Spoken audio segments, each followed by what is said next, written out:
Hi friends, ये part 4 of the CDS PIQ series जो हम केमिस्ट्री के पीआईक्यूज कर रहे हैं। और चलिए पहले क्वेश्चन पे आते हैं। Which of the following gases in the atmosphere is are responsible for the acid rain. अब आपको एसिड रेन के लिए भाई जो गैसेस रिस्पॉन्सिबल है आपको पता होगा कि सल्फर के ऑक्साइड्स होते हैं और नाइट्रोजन के ऑक्साइड होते हैं। ये देखिए बहुत रिपीटेड क्वेश्चन है, कोई पहली बार क्वेश्चन है। जो ऑक्साइड ऑफ कार्बन होता है उससे आप क्या बनाते हैं, उससे बनाते हैं कार्बोनिक एसिड। आपको अगर पता होगा तो that does not cause the acid rain. अभी भी पूछते हैं कि ऑक्साइड ऑफ द कार्बन से मतलब कार्बोनिक एसिड किससे बनता है, तो वो बनता है ऑक्साइड ऑफ द कार्बन से। चलिए तो यहाँ पे कार्बोनिक एसिड का फॉर्मूला आपके लिए लिख देता हूं मैं, H2CO3। ठीक है, बहुत ही वीक एसिड होता है बाय द वे आपको, और इसका कोई कंट्रीब्यूशन नहीं एसिड रेन से। और अगली बात चलिए, और जो CO होता है that is called carbon monoxide. आपको ये बात पता है, जो कि वैसे बात आपको बता दूं, ब्लड के अंदर काफी इजीली डिसॉल्व हो जाता है carbon monoxide, even as compare to the CO2 काफी इजीली डिसॉल्व हो जाता है कार्बन मोनोऑक्साइड। और सल्फर जो होता है, सल्फर हमें कहाँ से मिलता है भाई? Sulphur dioxide and sulphur trioxide कहाँ से रिलीज होता है? ये मेनली जो हम फॉसिल फ्यूल बर्न करते हैं, हम नहीं बर्न करते हैं, जो हमारे व्हीकल से निकलता है को उससे। ठीक है, तो और बाद में फिर ये कंबाइन हो जाता है अपने वाटर के साथ, ऑक्सीजन के साथ हमारे एयर में, तो इजीली फिर वो अपने इस जब बारिश होती है तो हम उसके साथ आता है। तो it is one of the constant of the acid rain. और अपना NO2 और NO3 that is nitrogen oxide and nitrogen trioxide, जब यहाँ पे व्हीकल के जो एमिशंस होते हैं, पावर प्लांट्स में जो एमिशंस होते हैं उससे निकलता है, और again it mix with the water और फिर निट्रिक एसिड के फॉर्म में HNO3। ठीक है, तो it again it's a part of the acid rain. बताइए कि एसिड रेन का इंपॉर्टेंट कांस्टेंट है, तो 1 और 2 is the right answer here. चलिए आप पढ़ लीजिएगा इसका आराम से, आपको शेयर करता हूँ PDF में। और देखिए यार, आपके लिए बता दूं कि ये सारी चीजें, ये तो बहुत पुराना PIQ है। मतलब एसिड रेन के ऊपर तो कितनी बार क्वेश्चन आपको पूछे जाते हैं, जाएंगे, और फ्यूचर रिपीट होता रहेगा। चलिए अगले क्वेश्चन पे आते हैं।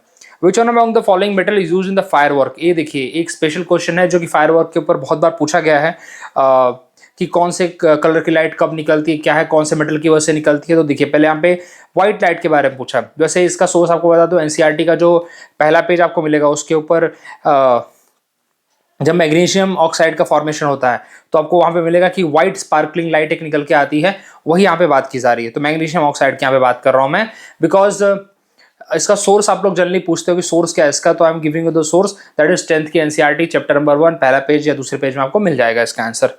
ठीक है, इतना आपको सटीक बता रहा हूं मैं। चलिए, और इसको फायर वर्क और फ्लेयर्स के लिए यूज किया जाता है। व्हाइट लाइट निकलती, इंटेंस व्हाइट लाइट निकलती है।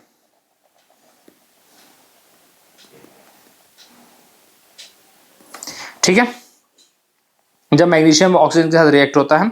अब यहाँ पे देखिए सोडियम के साथ कौन सी लाइट निकलती है? सोडियम के साथ येलो लाइट निकलती है, बात आपको पता होनी चाहिए। सोडियम के साथ येलो लाइट यहाँ पे रिलीज होती है जब सोडियम नाइट्रेट बनता है। ठीक है, NaNO3 जब बर्न करते हैं इसको, तो भाई यहाँ पे येलो फ्लेम निकलता है। Silver again white spark produce करता है, लेकिन इसका यहाँ पे ज़्यादा रोल नहीं है इस और सिल्वर का तो बिल्कुल भी नहीं है। ठीक है, फायरवर्क में। चलिए आगे बढ़ते हैं। Why does hard water does not give leather with the soap? Again इसका चैप्टर नंबर 4 में आपको मिल जाएगा सोर्स, चैप्टर नंबर 4 से हमारा NCERT में। क्यों नहीं करता भाई? क्योंकि ये कौन सा आयन कंटेन करता है आपको पता होना चाहिए, कि सल्फेट और क्लोराइड आयन कंटेन करता है, या फिर pH of hard water is high और लेस। देखिए pH of hard water is more और लेस अबाउट कितना होता है हमारा, जो वाटर होता है, जो वाटर का अपना pH होता है, इट इज मोर और लेस 7 के अराउंड आपको मिलेगा, 7 और 8 के अराउंड आपको इसका pH मिल जाएगा। तो बहुत ज़्यादा नहीं होता है, ठीक है, और ना ही बहुत ज्यादा कम होता है। तो ये दोनों तो हटा ही दीजिए आप। तो हार्ड वाटर किसके आयंस होते हैं? ये होते हैं कैल्शियम एंड मैग्नीशियम आयन होते हैं। Okay, of long chain of fatty acid of sodium and potassium salt of fatty acids. ठीक है, अब यहाँ पे ये क्या बनाते हैं? स्कम बनाते हैं भाई, जो कि इनसॉल्युबल होता है, जिसको आप यहाँ पे बोल रहे हैं, जो लेदर बोल रहे हैं ना, यहाँ पे क्या बोलते हैं, हार्ड वाटर कंटेंट। ठीक है, और तो कुछ यहाँ पे नहीं है आपको बताने के लिए, बिकॉज जो ये बनाया जाता है स्कम, जो इनसॉल्युबल प्रेसिपिटेट होता है, जो कि वाटर में डिसॉल्व नहीं होता, और इसी को हम बोलते हैं leather. Okay, and it is the insoluble calcium और मैग्नीशियम आयंस के जो फॉर्मेशन की वजह से बनता है। और तो यहाँ पे और कुछ आपको बताने के लिए नहीं है। ठीक है, चलिए आगे बढ़ते हैं। और बाकी सल्फेट और क्लोराइड आयन होते हैं, बिल्कुल रिएक्ट नहीं होते हैं, because it does not react with the soap, तो इसका कोई मतलब ही नहीं कि स्कम फॉर्म करें। ठीक है, तो चलिए, तो फर्स्ट वाला आंसर यहाँ पे सही होगा। आगे बढ़ते हैं। What is the role of the positive catalyst? देखिए अब कैटलिस्ट के बारे में सिंपल सी बात आप दिमाग में रखिए कि स्पीड बढ़ाता है। ये क्या बढ़ाता है? रेट ऑफ द रिएक्शन को बढ़ाता है, केमिकल रिएक्शन को बढ़ाता है, लेकिन इसका खुद डायरेक्टली इन्वॉल्वमेंट नहीं होता है, खुद इसके अंदर कोई चेंजेस नहीं आते हैं, इसके अंदर कोई परमानेंट केमिकल चेंज इसके अंदर खुद नहीं आएगा, लेकिन एक तरह से पाथवे प्रोवाइड करेगा जिससे कि केमिकल रिएक्शन ईजिली हो पाए, ठीक, जिससे कि रिएक्टेंट जो है इजीली प्रोडक्ट फॉर्म कर सके। यही इसका पर्पस है। आपको 2-3 यहाँ पे कैटलिस्ट के नाम बता देता हूँ जो एग्जाम में पूछे गए हैं, काफ़ी बार पूछे जाते हैं। पहला है आयरन, Fe। Fe कहाँ पे एज ए कैटलिस्ट यूज किया जाता है? इन अ हाबर प्रोसेस। एग्जाम में भी पूछा है कि हाबर प्रोसेस क्या है, तो हाबर प्रोसेस यहाँ पे यूज किया जाता, that is a process for the formation of the ammonia. Ammonia production के लिए यूज किया जाता है। और प्लेटिनम एंड द पैलेडियम, ये आपकी बुक में मिल जाएगा, आपको बता दूं मैं, platinum slash palladium, palladium PD बोलते हैं इसे, ठीक है, पीडी इसका केमिकल। तो यहाँ पे हाइड्रोजनेशन ऑफ द ऑयल के लिए यूज किया जाता है, हाइड्रोजनेशन ऑफ ऑयल के लिए यूज किया जाता है। और बाकी यहाँ पे तो ये 2 इंपॉर्टेंट है काफ़ी ज़्यादा। वैसे तो मैग्नीशियम डाइऑक्साइड भी काफ़ी इंपॉर्टेंट है, जो कि हाइड्रोजन पेरोक्साइड को डिकम्पोज करने के लिए यूज़ किया जाता है, और ऑक्सीजन एंड वाटर में वो भी है, लेकिन ठीक है इतना आपके लिए, क्योंकि बार बार पूछे गए क्वेश्चन है हाबर प्रोसेस में कौन सा कैटलिस्ट यूज़ होता है और हाइड्रोजनेशन ऑफ ऑयल में कौन से कैटलिस्ट यूज़ किए जाते हैं। ये आपके बुक का है, आपके बुक जो बता रहा हूँ एनसीईआरटी, बिकॉज एनसीईआरटी जनरली में रेफर करता हूँ, एग्जाम में बहुत क्वेश्चन उससे आते हैं, ऑलमोस्ट आपके 25 टू 26-27 क्वेश्चन आपको वहाँ से आ जाते हैं, तो मेरे हिसाब से बहुत अच्छा है वो। देखिए decrease the rate of reaction, इसको हम बोलते हैं इनहिबिटर। इनहिबिटर मतलब जो कि नेगेटिव कैटलिस्ट होते हैं, ये भी करते हैं, लेकिन यहाँ पे पॉजिटिव कैटलिस्ट की बात की थी। नेगेटिव कैटलिस्ट यहाँ पे आपके रिएक्शन को स्लो डाउन करते हैं, और जैसे कि ग्लिसरॉल, ग्लिसरॉल क्या करता है, एक एग्जांपल लिख लीजिए ग्लिसरॉल का। ग्लिसरॉल आपका जो डिकम्पोजिशन होता है हाइड्रोजन का, उसको रोकता है, डिकम्पोजिशन ऑफ हाइड्रोजन, उसको रोकने का काम का यहाँ पे करता है। और अगला है it increase the yield of the product. देखिए यील्ड ऑफ द प्रोडक्ट तो रिएक्टेंट पे डिपेंड करता है, तो इसका कोई ऐसा लेन देन नहीं है विद दिस अपने कैटलिस्ट के साथ। It provide better purity of the product, बिल्कुल नहीं, ये पूरा रिएक्टेंट पे डिपेंड करता है कि रिएक्टेंट यहाँ पे कैसा है। कैटलिस्ट का सिर्फ इतना काम होता है कि स्पीड करे अपने प्रोसेस को, रिएक्शन को, ठीक है। चलिए, Which allotropy of carbon has a rigid 3-dimensional structure? देखिए बहुत बार आ चुका है, आपके पिछले 2 वीडियो में बना चुका हूँ, उसमें भी आ चुका है कि इसकी हम बात कर रहे हैं डायमंड की बात करें, जिसका टेट्राहेड्रल स्ट्रक्चर होता है। ग्रेफाइट का आपको हेक्सागोनल स्ट्रक्चर मिलेगा, ठीक है। ब्लैक कार्बन यहाँ पे तो मतलब ही नहीं है, कार्बन ब्लैक का तो कोई मतलब नहीं है। फ्लोरीन जिसको C60 बोलते हैं, ठीक है, C60 बोलते हैं इसको, ठीक है। अभी यहाँ पे एलोट्रॉप बेसिकली होते हैं क्या? एलोट्रॉप डिफरेंट स्ट्रक्चर होते हैं कार्बन के एलोट्रॉप की बात, एलोट्रॉप की अगर बात करूँ मैं, तो अलग अलग स्ट्रक्चर होते हैं किसी भी एक एलिमेंट के, और उसको आप जैसे अरेंज करते हो तो उसके हिसाब से उसका नया स्ट्रक्चर बनता है। जैसे कि टेट्राहेड्रल स्ट्रक्चर अपने डायमंड का है, और ग्रेफाइट का हेक्सागोनल होता है।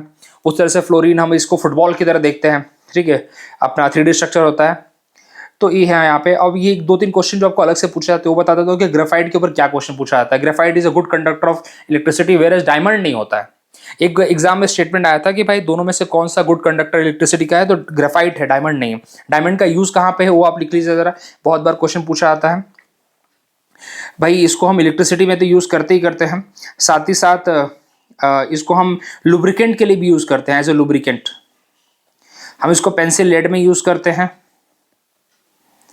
और एज ए इलेक्ट्रोड भी हम इसको यूज करते हैं ग्रेफाइट को, ठीक है। तो 3-4 चीजें हैं। एग्जाम में क्वेश्चन पूछा था कि diamond act as a lubricant. देखिए डायमंड हम यहाँ पे एज ए लुब्रिकेंट एज नहीं करते, ग्रेफाइट को यूज करते, बिकॉज ग्रेफाइट काफी सॉफ्ट होता है, और as compare to the diamond बहुत ही सॉफ्ट होता है वैसे ग्रेफाइट, ठीक है। फ्लोरीन आप बोलिए तो एक सिलेंड्रिकल शेप है, वही बताया ना, वो स्क्वेरिकल शेप होता है, फुटबॉल की तरह आपको देखने को मिलेगा। और इसको फॉर्मूला है C60, वापस लिख देता हूँ यहाँ पे मैं। और बुक मिनिस्टर फ्लोरीन इसका पूरा नाम है, क्योंकि आप इसके बारे में अगर पढ़ेंगे तो आपको वही चैप्टर नंबर 4 अपना एनसीईआरटी क्लास 10 की बुक में आपको मिल जाएगा। एक स्पेशल पेज है इसके लिए कि फुटबॉल शेप दिखता है, ठीक है। नैनो टेक्नोलॉजी में और मेडिकल एप्लीकेशन में इसका यूज आजकल हो रहा है। चलिए, अब कुछ है यहाँ पे नहीं है, अब बाकी पढ़ लीजिएगा इसको आराम से। Food can are coated with a tin but not zinc. देखिए अब मैं बोलूँ जिंक यहाँ पे काफी रिएक्टिव है, सही बताओ तो आपको zinc is a very reactive as compare to the tin. इसलिए यहाँ पे हम जिंक को यूज़ नहीं करते, बिकॉज अगर जिंक को यूज़ करेंगे तो एसिड के साथ रिएक्ट कर सकता है, वेयर टिन यहाँ पे रिएक्ट नहीं करता है, क्योंकि फूड आपको पता है फूड को इजिली कंटामिनेट कर देगा और फूड के अंदर एसिडिक कंटेंट हमें देखने को मिलते हैं, तो पॉइजनिंग कर देगा, पॉइजनिंग कर सकता है या फिर उसको कंटामिनेट कर देगा, तो that's why that is not good for us. तो इसलिए टिन यहाँ पे यूज़ करता है, टिन से कोटिंग की जाती है, ना कि जिंक से कोटिंग की जाती है। जिंक से कोटिंग की जाती है जिसको हम बोलते हैं गैल्वेनाइजेशन, जो कि आयरन को प्रोटेक्ट करने के लिए की जाती है। अगेन इसके बारे में आपको पढ़ना होगा, आपको मिल जाएगा मेटल एंड नॉन मेटल का चैप्टर नंबर आपका लास्ट पेज में मिल जाएगा, गैल्वेनाइजेशन के बारे में आप थोड़ा वहां से पढ़ सकते हैं, ठीक है। वहां पे आपको बहुत सारे इसके बारे में मिलेंगे, लॉस के बारे में मिलेगा, और वहां से क्वेश्चन आते हैं, आप माने या ना माने बात, आपको क्वेश्चन दिखा दूंगा मैं आगे, अभी करा ही रहा हूं मैं केमिस्ट्री, तो आपको मिल जाएंगे, टेंशन मत लीजिए, ठीक है। तो जिंक को इसलिए हम यहाँ पे यूज नहीं करते हैं, और क्योंकि अगेन वही है टॉक्सिक, मतलब मेटल उसके अंदर इन्वॉल्व हो जाएगा तो टॉक्सिक फूड हो जाएगा। ओके, बाकी जिंक का कोई लेन देन नहीं भाई कि कॉस्टलियर है चीपर, उसका कोई सेंस ही नहीं बन रहा है यहाँ पे। और zinc as higher melting point कोई मतलब नहीं, बिकॉज यहाँ पे इसका सेंस नहीं बनता, सही बताऊँ तो आपको मैं।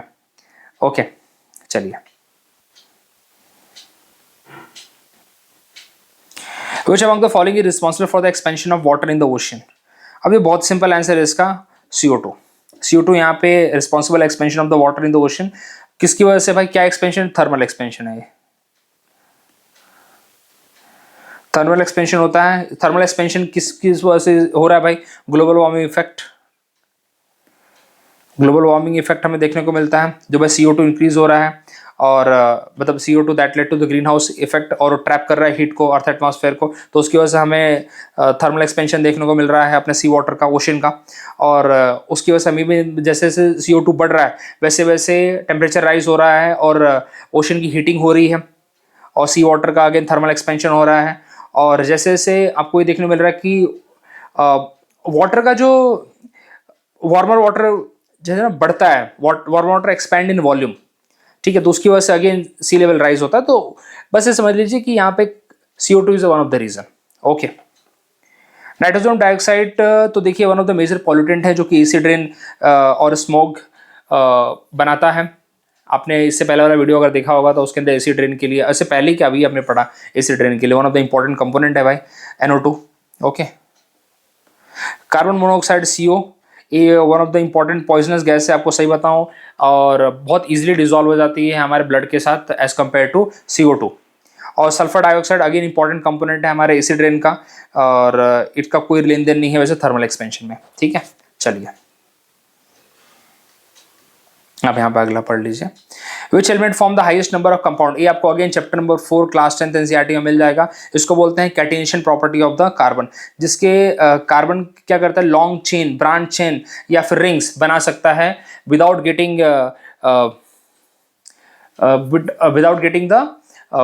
Without getting any kind of charges. Because silver के साथ प्रॉब्लम क्या होती है कि सिल्वर के पास भी कैटिनेशन प्रॉपर्टी होती है, लेकिन टू एन एक्सटेंट। सिल्वर कुछ टाइम के बाद आपको उसके बाद चार्ज गेन होने लगते हैं, तो दैट्स वाई सिल्वर की एक लिमिटेशन है, सॉरी सिल्वर नहीं, सिलिकॉन की एक लिमिटेशन है। वेयर एज अगर आप कार्बन को देखते हो तो कार्बन कितना भी बना सकता है, वो उसके बाद कोई चार्जेस गेन नहीं होते हैं, तो आराम से कोई प्रॉब्लम नहीं है उसके अंदर। और 90% जो आपको कंपाउंड देखने को मिलेंगे, जितने भी आपको कंपाउंड देखेंगे उसके अंदर कार्बन का कंटेंट आपको देखने को मिलेगा। It's one of the backbone of the organic chemistry. Organic chemistry अगर पढ़ते हो तो भाई कार्बन के बिना तो ऑर्गेनिक केमिस्ट्री है ही नहीं। हाइड्रोकार्बन हो गए, अल्कोहल हो गए, प्रोटीन हो गए, DNA होंगे, सब जगह पे आपको कार्बन देखने को मिलेगा, ठीक है। चलिए, ऑक्सीजन तो भाई बिल्कुल नहीं। ऑक्सीजन ऑल्दो कंपाउंड फॉर्म करता है, परऑक्साइड बनाता है, ऑक्साइड बनाता है, एसिड के अंदर है, लेकिन बिल्कुल आपको तो भाई ये तो ज़्यादा क्वांटिटी बढ़ेगी तो भाई तो इनफ्लेमेबल है, आग लग सकती है इससे तो। चलिए, और सल्फर किसके लिए यूज होता है, सल्फर अपने वोल्कनाइजेशन ऑफ द रबर के लिए यूज होता है, एसेट यूज करते हैं वहां पे, ये भी पूछा हुआ क्वेश्चन है। चलिए, आपको सोर्स भी बताया, आप चाहे तो थोड़ा पढ़ सकते हैं। अभी कौन सा टाइप का रिएक्शन है यार, एक क्वेश्चन आपको बता दूं मैं, काफी बार पूछा हुआ है कि एग्जैक्टली देते हैं सीधा, तो इट्स अ न्यूट्रलाइजेशन रिएक्शन, ना इसके अंदर कोई ऑक्सीडाइज हुआ, ना ही इसके अंदर रिड्यूस हुआ है कोई, इट्स अ न्यूट्रलाइजेशन रिएक्शन, ठीक है। तो none of them are the oxidise और रिड्यूस्ड। देखिए, ऑक्सीडेशन और रिडक्शन में अंतर है कि अगर आप इलेक्ट्रॉन को डोनेट करते हैं तो यू आर ऑक्सीडाइज, मतलब जो ऑक्सीडाइज हुआ, और अगर गेन करते हैं तो रिड्यूस हुआ है, ठीक है। तो यहाँ पे आप देखेंगे ऑक्सीडेशन स्टेट रिएक्टेंट का और प्रोडक्ट का दोनों का आपको सेम मिलेगा, सो दैट्स वाई यहाँ पे ना ऑक्सीडाइज हुआ है ना ही रिड्यूस हुआ है, सिंपल सी बात है। चलिए अब यहाँ पे NaOH में अगर Na का रिएक्टेंट वो देखते हैं, ऑक्सीडेशन स्टेट देखते हो, तो यहाँ पे भी +1 है, यहाँ पे +1 है, ठीक है। यहाँ पे इसका -1 है, यहाँ पे इसका -1 है, Cl का यहाँ पे -1 है, यहाँ पे भी, यहाँ -1 ऑलरेडी है। अगर H का भी यहाँ पे क्या है 1 है, यहाँ पे भी 1 है, तो बात ही खत्म हो गई, ठीक है। चलिए तो कोई चेंज अपने को यहाँ पे देखने को नहीं मिलता है। आप पढ़ लेना आराम से इसको। चलिए ये तो बहुत ही सिंपल क्वेश्चन है यार। A liquid initially contract when cooled down to 4 degree Celsius but further cooling down to 0 degree Celsius वो एक्सपैंड होता है। एक एनोमलस बिहेवियर होता है हमारे वाटर का जो 4 degree Celsius to 0 degree Celsius के बीच में हमें देखने को मिलता है। नॉर्मली आप देखोगे कि लिक्विड कॉन्ट्रैक्ट करता है जब वो कूल कर रहा है, कूल करते टाइम कॉन्ट्रैक्ट ही होता है, लेकिन कॉन्ट्रैक्ट मतलब और साइज उसकी छोटी होती है, लेकिन जैसे ही आप उसको 4 डिग्री के बाद अगर उसको कूल करोगे तो एक्सपैंड होना चालू करता है, ठीक है। और ये भी है कि 4 डिग्री सेल्सियस पे मैक्सिमम डेंसिटी अटेन करता है वाटर, मैक्सिमम डेंसिटी अटेन करता है, तो एक एनोमलस प्रॉपर्टी है उसकी। इसलिए हमें देखने को मिलता है कि जो आइस होता है वो लेस डेंस होता है, क्योंकि पूरी तरह से कॉन्ट्रैक्ट कर लिया ना, तो वो लेस डेंस होता है as compare to the liquid water. ये आपको बोलते हैं ना कि why ice float on the water, because ice is the less denser as compare to water, ठीक है। चलिए तो एक एनोमलस बिहेवियर है वाटर का, और क्यों होता है? बिकॉज ऑफ द हाइड्रोजन की प्रेजेंस की वजह से। अल्कोहल का देखिए, अल्कोहल का बहुत सिंपल है, जब आप उसको कूल करेंगे तो it will contract as simple, और same goes with molten iron as well. और मरकुरी का तो यहाँ पे कोई लेन देन नहीं है, ठीक है। चलिए मरकुरी भी अगेन वही सिंपल यूनिफॉर्म अपना जो कैरेक्टरिस्टिक वही फॉलो करता है, तो वाटर तो बहुत सिंपल है यार। ये तो आपने 8वीं 9वीं 10वीं में सब जगह पढ़ा हुआ है, तो ज़्यादा इसमें है नहीं टेंशन। इसका सोर्स तो क्या ही बताऊँ मैं। अगली बात करते हैं अगले क्वेश्चन में। Which of the following elements are liquid at a room temperature. आपको 8th में भी पढ़ने को मिलेगा, या आपको 10th में भी पढ़ने को मिलेगा कि ऐसे 10th में मेटल एंड नॉन मेटल का चैप्टर है, उसमें मिल जाएगा आपको पहले दूसरे पेज में मिल जाएगा कि कौन से मेटल होते हैं और कौन से नॉन मेटल जो लिक्विड में मिलते हैं। तो आपको मिलेगा मरकरी एंड ब्रोमीन। ब्रोमीन यहाँ पे नॉन मेटल है और मरकुरी यहाँ पे मेटल है, जो कि आपको मिलेगा liquid at a room temperature, ठीक है। हीलियम और क्लोरीन तो आपको सीधा गैसेस फॉर्म में मिलते हैं, और एग्जाम में क्वेश्चन पूछा जाता है कि हीलियम इसका मरकुरी का यूज कहाँ कहाँ पे। तो मरकुरी का यूज भाई हमारे थर्मोमीटर में होता है, आप जानते ही हैं। वैसे भी यूजेस थोड़ा पढ़ लेते हैं क्योंकि यूजेस पूछे जाते हैं बार बार। पैरोमीटर में यूज होता है इसका, ठीक है। और अपने ब्रोमीन का पेस्टिसाइड्स में यूज होता है, और फार्मास्यूटिकल इंडस्ट्री में काफ़ी यूज है इसका। तो चलिए इसका तो ठीक है अभी। और हीलियम और क्लोरीन आपको गैसेस स्टेट में मिलेंगे एट अ रूम टेम्परेचर। चलिए आगे बढ़ते हैं। At a compound that is white solid and absorb water vapour from the air. अब देखिए, अब ये जो क्वेश्चन है, ये वाला क्वेश्चन आपको that is a part of the applied chemistry again, because अगर आपने पढ़ा है अप्लाइड केमिस्ट्री, थोड़ी 12th का पार्ट आ जाता है यहाँ पे कभी कभी पे, तो वहाँ से क्वेश्चन पूछा हुआ है। तो compound that is white solid which absorb the water vapour from the air. कौन सा इसका आंसर है भाई? इसका आंसर है कैल्शियम क्लोराइड, ठीक है। अब कैल्शियम क्लोराइड काफी ज्यादा हाइग्रोस्कोपिक है, मतलब वाटर एब्जॉर्ब करता है, वाटर एब्जॉर्ब काफी ज्यादा करता है, यहाँ पे अब्जॉर्बिंग कंपाउंड है यहाँ पे। और मॉइस्चर जो वाटर एयर से होते हैं उसको अब्जॉर्ब कर लेता है, और इसी की वजह से, और यहाँ तक इसको बोलते हैं, इसको as a drying agent use किया जाता है। ड्राइंग एजेंट मतलब एरिया को सुखा देगा, एक तरह से अब्जॉर्ब कर लेगा वाटर, तो और वही है एज अ ड्राइंग एजेंट, या फिर डीह्यूमिडिफायर यूज किया जाता है एज अ डीह्यूमिडिफायर। चलिए, और अब यहाँ पे देखते हैं सोडियम नाइट्रेट। देखिए सोडियम नाइट्रेट का यहाँ पे हम यूज करते हैं, बहुत इंपॉर्टेंट है। वैसे आपको बता दूं, सोडियम नाइट्रेट का यूज है फर्टिलाइजर्स में, और सबसे इंपॉर्टेंट है फूड प्रिजर्वेटिव में। सोडियम का यूज काफी ज्यादा है फूड प्रिजर्वेटिव में। अपना अगर आगे देखते हैं सोडियम कार्बोनेट। देखिए सोडियम कार्बोनेट आपको बताता हूं मैं, Na2CO3.10H2O आपको देखने को मिलेगा। ये किसका एग्जाम्पल है भाई?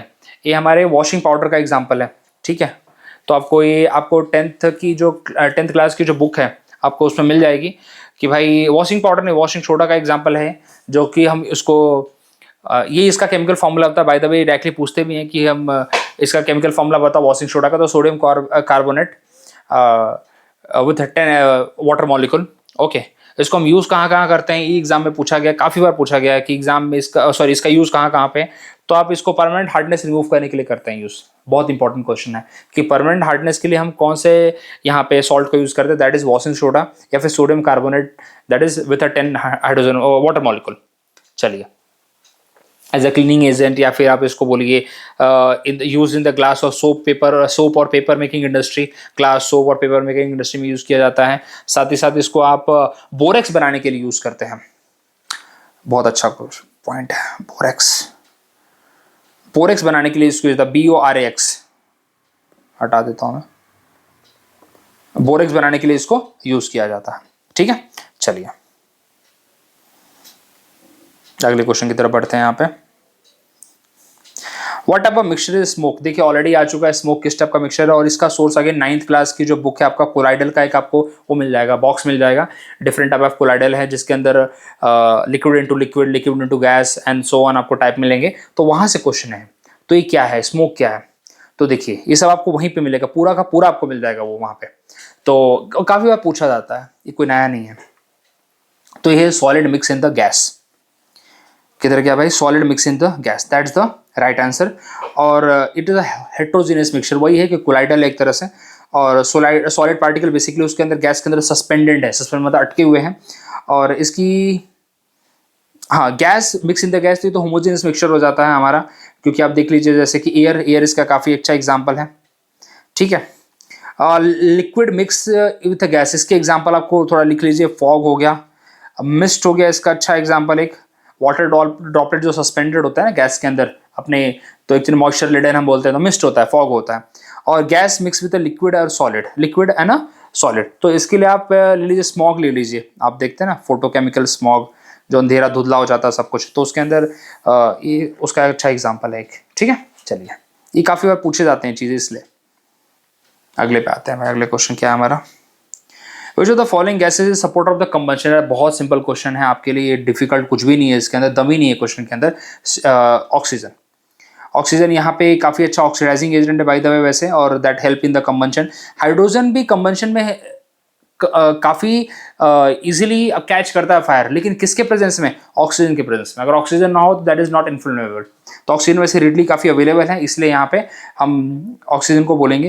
हाइड्रोजन मानता हूँ कि बहुत इजीली उससे आग लग सकती है, काफ़ी फ्लेमेबल है, लेकिन किसके प्रेजेंस में, ऑक्सीजन, बाकी और कुछ नहीं है। नाइट्रोजन यहाँ पे इनर्ट होता है और किसी तरीके से कंबंशन को सपोर्ट नहीं करता है।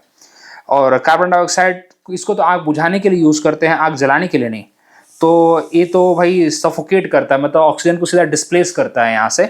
तो the right answer is oxygen here. ये तो आपको यार कहीं भी मिल जाएगा, आपको कंबंशन चैप्टर जो आपका है ना 8th स्टैंडर्ड में साइंस के, उसमें भी मिल जाएगा आपको, उसका सोर्स है। चलिए, iron sheet that kept in the air get covered with a rust. अब आयरन शीट है भाई, और आपको ये तो पता ही है वैसे, एलिमेंट है, एलिमेंट तो देखिए आप हटा सकते हैं, वैसे कुछ क्वेश्चन सीधा आप हटा सकते हैं, कुछ ऑप्शन यहाँ पे। एलिमेंट तो वैसे भी नहीं है, क्योंकि एलिमेंट क्या होता है, एलिमेंट है made up of only one type of atom, सिर्फ सिंगल टाइप ऑफ एटम से बना होता है। जैसे कि आप आयरन को ले लीजिए, आयरन इज एलिमेंट, ऑक्सीजन ले लीजिए, वाटर ले लीजिए, ठीक है। तो यहाँ पे water is a compound, my mistake, water is a compound. तो आपको एक एलिमेंट मिलेगा, जैसे ऑक्सीजन ले लीजिए आप, और नाइट्रोजन ले लीजिए आप डायरेक्टली। तो यहाँ पे जो रस्ट है, रस्ट यहाँ पे कंपाउंड है, यहाँ पे रस्ट यहाँ पे मिक्सचर नहीं है। रस्ट किसी भी टाइप का mixture, rust is a compound, ठीक है। उसका फॉर्मूला आप लिख लीजिए, रस्ट का फॉर्मूला होता है Fe2O3 डॉट XH2। अभी XH2 डिपेंड करता है कि कितने वाटर मॉलिक्यूल्स के साथ अटैच हुए हैं, ओके। तो ये इसका फॉर्मूला होता है रस्ट का। तो when it react with oxygen and water, जब आयरन रिएक्ट करता है तब ये फॉर्मूला में बन के मिलता है in the presence of the air. तो न्यू कंपाउंड है रस्ट का, तो rust is a compound not a mixture, okay. चलिए, और कौन सा कलर होता है, एग्जाम में पूछा था, रेडिश ब्राउन है, आप ये बोल सकते हैं। एग्जाम में पूछा हुआ है कि भाई रस्ट लगने के बाद, रस्ट को प्रोटेक्ट करने के लिए हम क्या करते हैं, हम गैल्वेनाइजेशन, दैट इज जिंक की पेटिंग लगाते हैं, पेंटिंग करते हैं, ओके। यही सारे तरीके हैं। चलिए,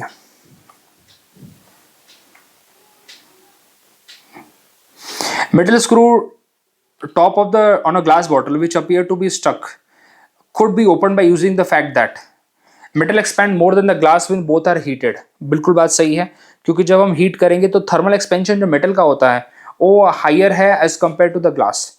तो भले स्टक हो रखा है, लेकिन जब एक्सपैंड करेंगे तो ऑल दोनों एक्सपैंड होगा, लेकिन मेटल ज़्यादा एक्सपैंड होगा as compare to the glass.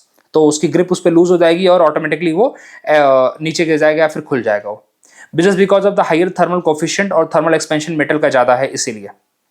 Okay, और यही एक रीज़न है उसके पीछे। दोनों का सेम नहीं होता, पहली बात आइडेंटिकल नहीं होता है, तो हटा दीजिए यहाँ पे। मेटल श्रिंक व्हेन हीटेड, नहीं भाई एक्सपैंड होता है, तो हटाई दो यहाँ पे। Both metal glass shrink cooled, तो यहाँ पे मतलब ही नहीं है इसका कुछ। चलिए ये यहाँ पे ओके।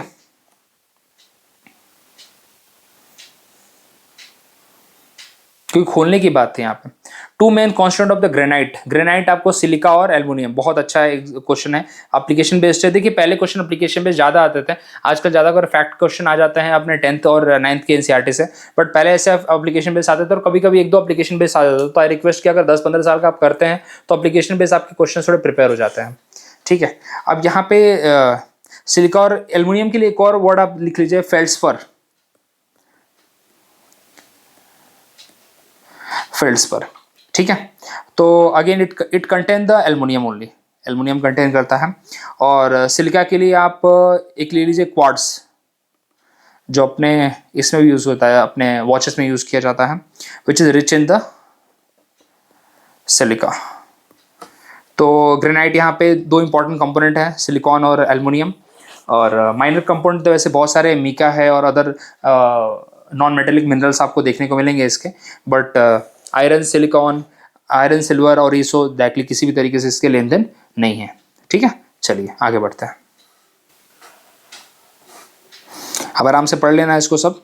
अगला question, consider the following statement, clay layers are poor aquifers. Aquifer मतलब जिसके अंदर से पानी पास हो पाता है कि नहीं हो पाता है, पानी रिसता है कि नहीं रिसता है, तो बिल्कुल नहीं रिसता है भाई, बिकॉज क्ले क्या करता है, क्ले उसको होल्ड करता है।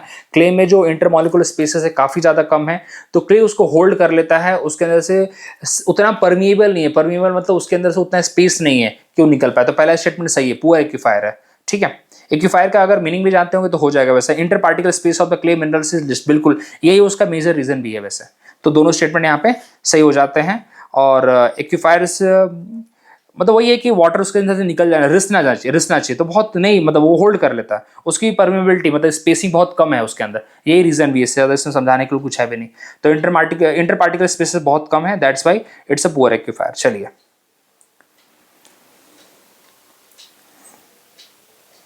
एडिशन ऑफ द एथेनिल dibromide to petrol, again application based question है।